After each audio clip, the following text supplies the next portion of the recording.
did want to say that we are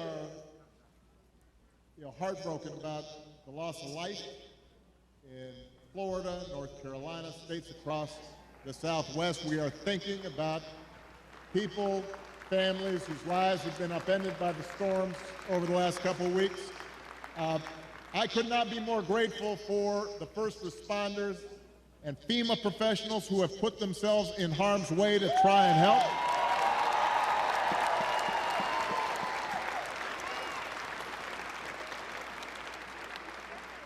You know, it's times like this when you realize having honest, competent leadership in government really matters. It makes a difference because together we have a chance to choose a new generation of leadership in this country and start building a better and stronger and fairer and more hopeful America. Now, you've already heard tonight, this election is going to be tight because there are a lot of Americans who are still struggling out there. They're still striving to make life better for themselves, for their families, and for their kids. And let's face it, as a country, we've been through a lot these last few years. We had a historic pandemic wreaking havoc on communities and businesses. Disruptions from the pandemic then caused prices to spike, and that put a strain on family budgets. And in many ways, it's felt like the aspirations of working people have taken a back seat to the priorities of the rich and the powerful.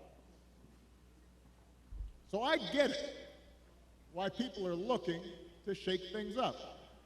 I mean, I am the hopey changey guy.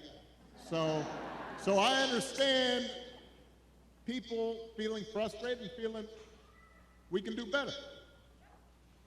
What I cannot understand is why anybody would think that Donald Trump will shake things up in a way that is good for you, Pennsylvania. I don't understand that.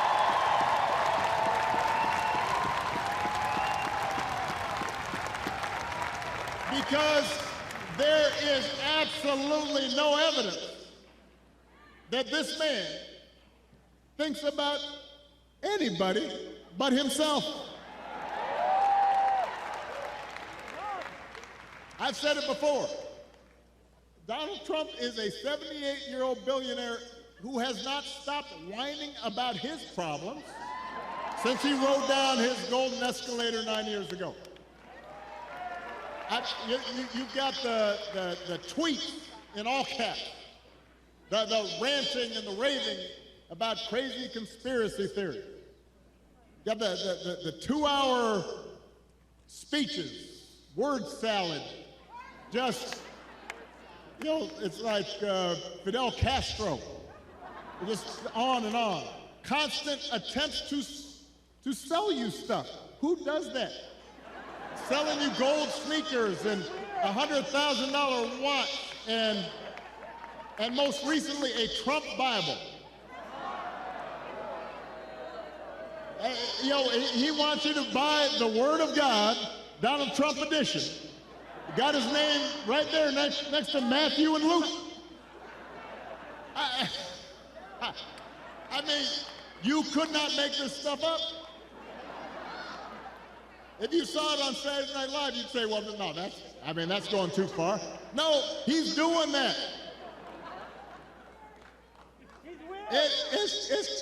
It's crazy.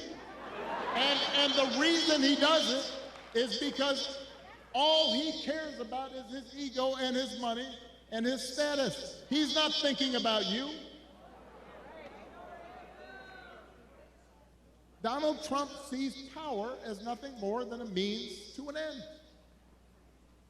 He wants the middle class to pay the price for another huge tax cut that would mostly help him and his country club buddies. Doesn't care if he costs more women their reproductive freedoms because it won't make a difference in his life. Do not boo. Vote.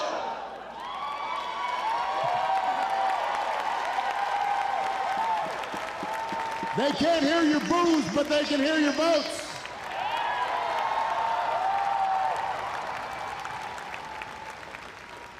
Most of all, Donald Trump wants us to think that this country is hopelessly divided between us and them, between the quote-unquote real Americans who support him and the outsiders who don't. Because having people divided and angry, he figures boosts his chances of being elected. And he doesn't care who gets hurt. I mean, think about it. Just the other day, we learned that on January 6th, a couple years ago, Donald Trump was told that Mike Pence was in the Capitol about 40 feet from an angry mob chanting, "Hang Mike Pence." And his response was, quote, "So what? Don't boo." If Donald Trump does not care that a mob might attack his own vice president, do you think he cares about you? Pennsylvania, we do not need 4 more years of that. We don't need 4 more years of arrogance and bumbling and bluster and division. America's ready to turn the page. We are ready for a better story, one that helps us work together instead of turning against each other. Pennsylvania, we're ready for President Kamala Harris.